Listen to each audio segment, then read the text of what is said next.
നമസ്കാരം. കർണാടകത്തിൽ വിവാദമായ സ്വർണ്ണക്കടത്ത് കേസിൽ വഴിത്തിരിവ്. കേസിന്റെ അന്വേഷണം രന്യയുടെ രണ്ടാനച്ഛൻ രാമചന്ദ്ര റാവുവിലേക്കും നീങ്ങുന്നു. ഇതോടെ കർണാടക സർക്കാർ വിവാദത്തിലാവുകയാണ്. കന്നഡ നടി രന്യ റാവു പ്രതിയായ സ്വർണ്ണക്കടത്ത് കേസിൽ CID അന്വേഷണം അതിനായുള്ള ഉത്തരവ് കർണാടക സർക്കാർ പിൻവലിച്ചു. ഇതടക്കം വലിയ രീതിയിലുള്ള പ്രതിഷേധങ്ങൾക്ക് കാരണമാക്കിയിട്ടുണ്ട്. തിങ്കളാഴ്ച രാത്രി ഇറക്കിയ ഉത്തരവ് 2 ദിവസങ്ങൾക്ക് ശേഷം പിൻവലിക്കുകയായിരുന്നു. ബംഗളൂരുവിലെ കെമ്പകൗഡ രാജ്യാന്തര വിമാനത്താവളത്തിൽ നിയോഗിച്ചിരുന്ന പോലീസ് ഉദ്യോഗസ്ഥരുടെ അശ്രദ്ധയെക്കുറിച്ച് അന്വേഷിക്കാനായിരുന്നു ഉത്തരവ്. ഇതാണ് ഇപ്പോൾ പിൻവലിച്ചിരിക്കുന്നത്. ഇതിന് ഈ വിഷയത്തിൽ EDയും കളത്തിലിറങ്ങിയിട്ടുണ്ട്. രന്യയുടെയും അടുപ്പക്കാരുടെയും വീടുകളിലടക്കം ED റെയ്ഡ് നടത്തി. കൂട്ടുപ്രതിയായ ഹോട്ടൽ വ്യവസായിയുടെ പേരക്കുട്ടിയുടെ വീട്ടിലുമാണ് ED റെയ്ഡിനെത്തിയത്. തരുൺ രാജുവാണ് കേസിലെ കൂട്ടുപ്രതി. ഹവാല ഇടപാടുകളാണ് പരിശോധിക്കുന്നതെന്നാണ് പോലീസ് അറിയിച്ചത്.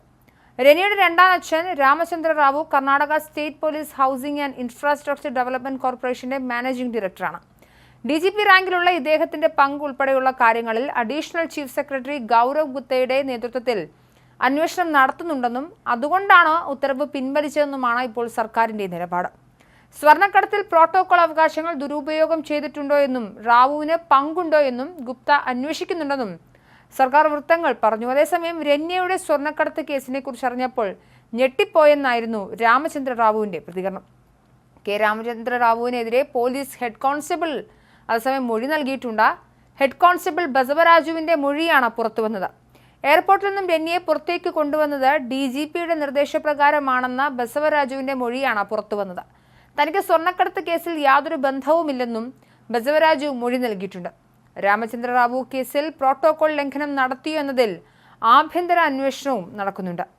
അഡീഷണൽ ചീഫ് സെക്രട്ടറി ഗൗരവ് ഗുപ്തയുടെ നേതൃത്വത്തിലാണ് അന്വേഷണം. രാമചന്ദ്ര റാവുവിന്റെ സ്വാധീനം ഉപയോഗിച്ചാണോ രന്യ റാവു എയർപോർട്ടിൽ പരിശോധനയിൽ നിന്നും രക്ഷപ്പെട്ടതെന്ന് മൊഴി ലഭിച്ച സാഹചര്യത്തിൽ രാമചന്ദ്ര റാവുവും ചിലപ്പോൾ കുടുങ്ങിയേക്കാം. എയർപോർട്ട് പോലീസിന്റെ സുരക്ഷയിൽ ദേഹപരിശോധന ഒഴിവാക്കി രന്യ പുറത്തുവരുന്ന CCTV ദൃശ്യങ്ങൾ DRAയ്ക്കും ലഭിച്ചിരുന്നു. പ്രോട്ടോകോൾ ലംഘനം ഉണ്ടായോ എന്നാണ് പ്രാഥമികമായി അന്വേഷിക്കുന്നത്. എന്നാൽ രന്യ നടത്തിയ നിയമവിരുദ്ധ ഇടപാടുകളിൽ തനിക്കൊരു ബന്ധവുമില്ലെന്നാണ് നേരത്തെ രാമചന്ദ്ര റാവു പറഞ്ഞിരുന്നത്. അതേസമയം രന്യ സ്വർണം കടത്തിയത് എങ്ങനെയെന്ന വാർത്തയും പുറത്തു വന്നിട്ടുണ്ട്. അജ്ഞാത സംഘങ്ങളാണ് തനിക്ക് സ്വർണം കടത്താൻ നിർദ്ദേശിച്ചതെന്നാണ് ഇവരുടെ മൊഴി. ആദ്യമായാണ് ദുബായിൽ നിന്നും ബംഗളൂരുവിലേക്ക് സ്വർണം കടത്തുന്നതെന്ന് സ്വർണ്ണക്കടത്ത് കേസിൽ റവന്യൂ ഇന്റലിജൻസ് ഡയറക്ടറേറ്റിന്റെ കസ്റ്റഡിയിലുള്ള നടി രന്യ റാവു പറയുന്നത്. ചോദ്യം ചെയ്യലിനിടെയാണ് നടിയുടെ വെളിപ്പെടുത്തൽ. ദുബായിൽ നിന്നും സ്വർണം കടത്തിയതുമായി ബന്ധപ്പെട്ടാണ് രന്യയെ നിലവിൽ കസ്റ്റഡിയിലെടുത്തത്. തനിക്ക് അജ്ഞാത നമ്പറുകളിൽ നിന്നും നിരവധി കോളുകൾ ലഭിച്ചിരുന്നെന്ന് പറഞ്ഞ രന്യ യൂട്യൂബ് വീഡിയോകൾ വഴിയാണ് സ്വർണം ഒളിപ്പിക്കുന്നതിനെക്കുറിച്ച് മനസ്സിലാക്കിയതെന്നും മൊഴി നൽകിയിട്ടുണ്ട്. 14.2 കിലോഗ്രാം സ്വർണവുമായാണ് ബംഗളൂരു വിമാനത്താവളത്തിൽ വെച്ച് രന്യയെ DRA അധികൃതർ കസ്റ്റഡിയിലെടുത്തത്. 12.56 കോടി രൂപയുടെ സ്വർണം ബിസ്ക്കറ്റ് രൂപത്തിൽ ദേഹത്തൊളിപ്പിച്ച് കടത്തുകയായിരുന്നു. മാർച്ച് 1 എനിക്ക് വിദേശ ഫോൺ നമ്പറിൽ നിന്നും വിളി വന്നു. 2 ആഴ്ചക്കിടെ വിദേശത്തുള്ള നിരവധി അജ്ഞാത നമ്പറുകളിൽ നിന്നും കോളുകൾ ലഭിച്ചു.